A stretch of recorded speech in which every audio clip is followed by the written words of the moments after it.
Zamfara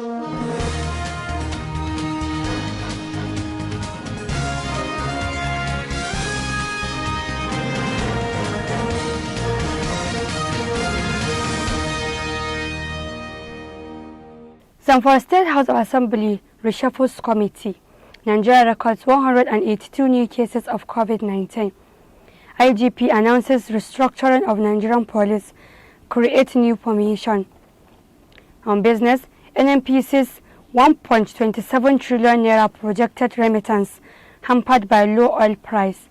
And on the international scene, more than 300 Chinese nationals evacuated from Nigeria. Welcome to Standard Voice News Channel. I am Samira Ibrahim. Now the news in details.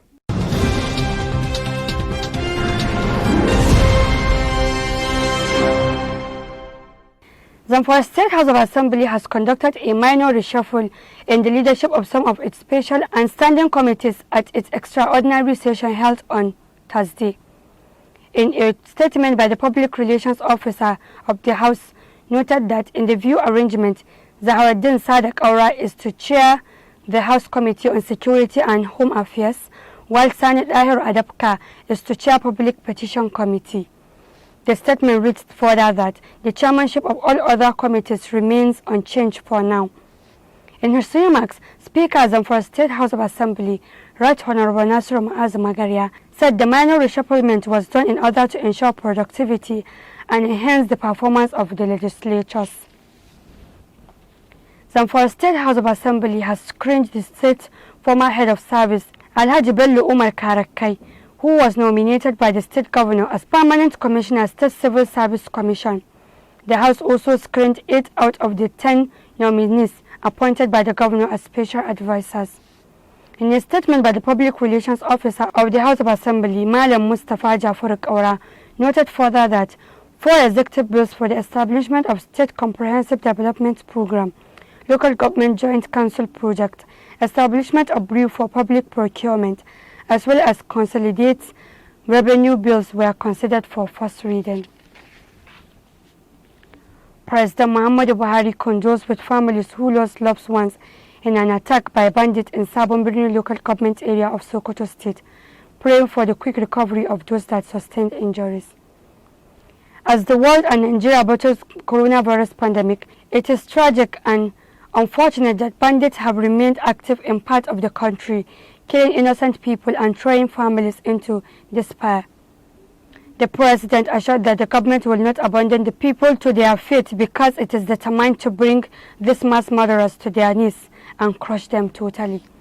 He noted that a major military operation codenamed Operation Accord was launched by the military, targeting the bandits that had been tormenting northwest and north-central states. This operation will be a full-time and sustained military offensive that is intended to deny the bandits any breathing space to organize or regroup. President Buhari assures Nigerians that the government is determined to protect them against remorseless psychopathic mass killers who have no regard for the sanctity of life. Katsina State clinched the 7th worst position in terms of internally generated revenue (IGR) among the 30 states of Nigeria and the Federal Capital Territory in 2019. This is contained in a report on IGR of state released by the National Bureau of Statistics. According to the report, Katsina State generated over 8.4 billion naira as IGR during the time period under review. The Katsina State Board of Internal Revenue Chairman Alhaji Aminu Abdul Mumini said during a press conference in November, the board has generated 6.3 billion naira as revenue between January and September 2019. Alhaji Aminu also said that government had given them a target of 8.1 billion naira in 2019. He said that the generated sum had exceeded the set target of 6.09 billion naira for September by 3%. According to him, the revenue raise did not include the 291.7 million naira collected by about 26 ministries, departments and agencies (MDAs) in the state as at September. COVID-19 cases in Nigeria increased further on Thursday, with 182 cases reported by the country, Even as the nation intensified efforts to flatten the curve of the pandemic, the new cases were confirmed by the specialist agency, the Nigerian Center for Disease Control (NCDC), on Twitter. This takes the country's total infections to 8,915, out of which 2,592 have been discharged, with 259 losing their lives. Data from the NCDC shown that the cases were spread across 15 states and the FCT, with Lagos accounting for the highest number of infections for the day with 111 cases. Others are FCT recorded 16, Akwa Ibom 10, Oyo 8, Kaduna and Delta 6 each. The NCDC also reports that Rivers recorded 5, Ogun and Ebonyi 4 each, Kano 3, Plateau, Gombe and Kwara 2 each. The rest are Kebbi, Bauchi and Borno with 1 case each. Nigeria recorded 8,915 cases of COVID-19, 2,592 discharged, and 259 deaths. In an attempt to further cushion the effect of the lockdown order in Kano State, particularly as it affects the poorest of the poor in the society, Governor Abdullahi Umar Ganduje launched the second batch of the distribution of palliative to 50,000 households. This was launched for Bichi Emirate at Farm Center, Kano, when Makaman Bichi, the district head of Tofa, Isiaku Umar Tofa, represented the Emir of Bichi, Nasur Ado Bayero, at the occasion. While the third batch will be launched for other emirates different from Kano and Bichi Emirates, as the distribution guidelines provided. Governor Ganduje said they are lucky they have people of high integrity in this committee that are responsible for the distribution of the palliatives. These are people who are honest, dependable and trustworthy. As such, we are not entertaining any fear in the distribution system. The Inspector General of Police has announced the reorganization of the Nigerian Police Force, creating a unit from the Force Criminal Investigation Department and 5 new zonal commands among changes. The Force Intelligence Bureau, FIB, will be removed from Force Criminal Investigation Department to become a full-fledged department headed by the Deputy Inspector General of Police.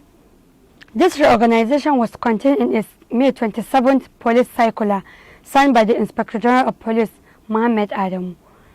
This restructuring, according to Mr. Adamu, is aimed at fully integrating intelligence-led policing strategy into the community policing initiative in addressing the threats that the dynamics of crime pose.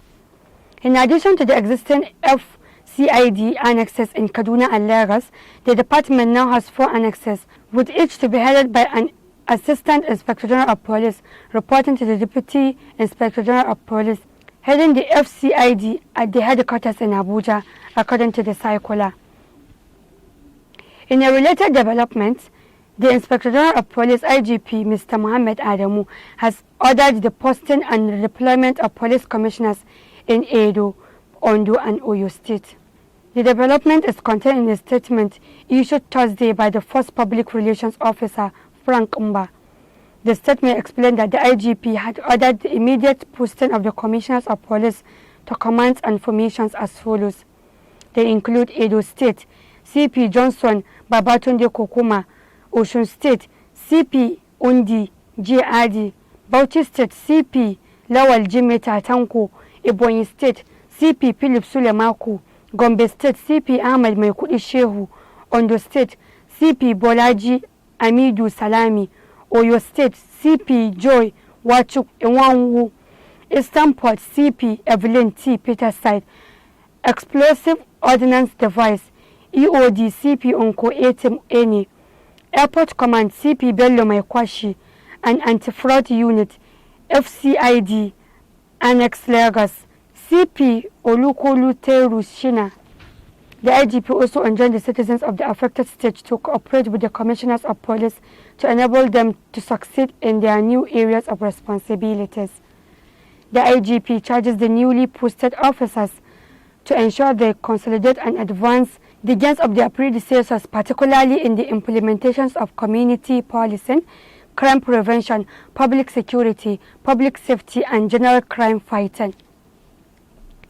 Eyewitnesses in Kajauru local government area of Kaduna State, have described in graphic detail how their communities were invaded on Tuesday by armed Fulani headsmen, leading to the death of 17 unarmed villagers on the first day and 5 more the following day. They came around 11:30 p.m., broke into the home of Jonathan Yakubu, 40, and slaughtered him. They also killed his wife, Sheba, 32, and hacked to death their 3 children, Patient, 13, Revelation, 6, and Rejoice, 4, thus wiping out the entire Yakubu household, as eyewitness said. Luka Baniyat, spokesperson for the Southern Kaduna People's Union, told Sahara reporters about the situation on the ground when he visited the community. He said they met relations of the Yakubus, who were sobbing beyond consolations in front of the house Yakubu had built. From this compound, trail of blood led to another gory sense of where Kauna Magaji was killed along with his daughter Faith Magaji, who died of grisly cutlasses cut on their heads. Vinich disclosed that the attackers continued with the killings of a mother and severely injuring a baby she was holding with bullets. He added that the killers went to another compound where they met Saraunia Loki, 25, newly married and had given birth to her baby 3 months ago. With the baby cuddled in her arms in fear, she was shot dead with the bullets passed through the soft skull of the baby. But by some strange streak of luck, the baby survived and was rushed to a nearby hospital where a bullet was removed from the baby's head. President Muhammadu Buhari warmly facilitated with Nigeria's casual general in Johannesburg, South Africa, Godwin Adakole Adama, on his 60th birthday, congratulating him for many years of courageous and meritorious service to the nation. The president joins family, friends and professional colleagues of the diplomat in celebrating the landmark age, largely colored by more than 3 decades of working with the public service, with posting in Nigeria's foreign missions, which include United Kingdom, Republic of Greece and Republic of Benin. President Muhammadu Buhari Thursday said global solidarity was the hope of humanity and called on developed countries and international financial institutions to cancel the debt of needy countries, especially in Africa, to enable them reverse the diversification of COVID-19 to the human race. President Muhammadu Buhari renewed the appeal for debt cancellation for African countries in a virtual meeting tagged high-level event on financing for development in the era of COVID-19 and beyond, convened by Canada, Jamaica, and Secretary General of the United Nations. Equally, the President urged major nations to provide free additional resources through an international consensus to assist poor countries fight the coronavirus pandemic. The Nigerian leader cautioned major nations against adopting a me first and every man for himself attitude, warning that the consequences for all of us in the 21st century can only be imagined. He said the world has changed through COVID-19, and so must the global financing architecture for development financing and the response to the current pandemic. President Buhari said there is an urgent need for weak and needy countries, especially those in Africa, to receive a fresh reprieve. We'll be right back after this short commercial break. Stay tuned. You can get all this news and more via your mobile phone devices on our website at www.standardvoicenews.com or on our social media platforms, which is Facebook, YouTube, Twitter, and Instagram. Welcome back on Business. Over to Fauzia Ibrahim. Hello there, welcome to Standard Voice Television Business Updates. The Nigerian National Petroleum Corporation, NNPC, yesterday disclosed that the fall in crude oil prices in the international market had hampered its projected 1.27 trillion naira remittance to the Federation account in the 2020 fiscal year, specifically between April and December 2020. The NNPC also revealed that the activities of vandals and crude oil thieves made the country to lose 7 billion naira between January and April 2020 and $48.42 million between January and February 2020 to petroleum products thieves and crude oil thieves respectively. In a presentation during his engagement with the Nigerian Guild of Editors, NGE, Group Managing Director of the NNPC, Malamile Kyari, explained that low crude oil prices had negatively affected the NNPC liquidity position and had forced to adapt certain survival strategies. The Monetary Policy Committee, MPC, of the Central Bank of Nigeria, CBN, has reduced the monetary policy rate, MPR, from 13.50% to 12.50%. Governor CBN Godwin Emefiele disclosed this while reading the communique at the end of the MPC meeting on Thursday in Abuja. Other parameters such as the cash reserve ratio, CRR, remained at 27.5%, liquidity ratio at 30%. According to Emefiele, the decision of the MPC to reduce the monetary policy rate was informed by the impact of the COVID-19 pandemic on the economy, increased inflationary pressures, restrictions in international trade, and more. He highlighted the decline in the nation's GDP, as well as the decline in the manufacturing and non-manufacturing purchasing index, which were attributable to lower growth in production, rate of unemployment, among others. And that's all on the business updates. I'm Svtv Ibrahim. Do have a nice day. And on the international scene, China has evacuated 325 of its citizens from Nigeria via an air peace flight that was scheduled to depart at 10:05 p.m. on Thursday. The plane is headed for Shanghai. France, UK and the US are among the countries that have also evacuated their nationals from Nigeria since the beginning of the COVID-19 pandemic. As of Thursday evening, Nigeria had reported 8,915 cases of the novel COVID-19 with 259 deaths. However, the virus was first reported in China in December 2019 and the country has reported at least 82,000 cases with more than 4,000 deaths. That has been the news from Standard Voice Television. To end the news, a quick look at the major headlines. Zamfara State House of Assembly reshuffles committee. Nigeria records 182 new cases of COVID-19. IGP announces restructuring of Nigerian police, create new formation. On business, NNPC's 1.27 trillion naira projected remittance hampered by low oil price. And on the international scene, more than 300 Chinese nationals evacuated from Nigeria. That's the news. On behalf of the production crew, Head of News and Current Affairs Department, Alhaji Ibrahim Grabatunau, I am Samira Ibrahim, wishing you a pleasant day. Keep watching Standard Voice Television News. Goodbye.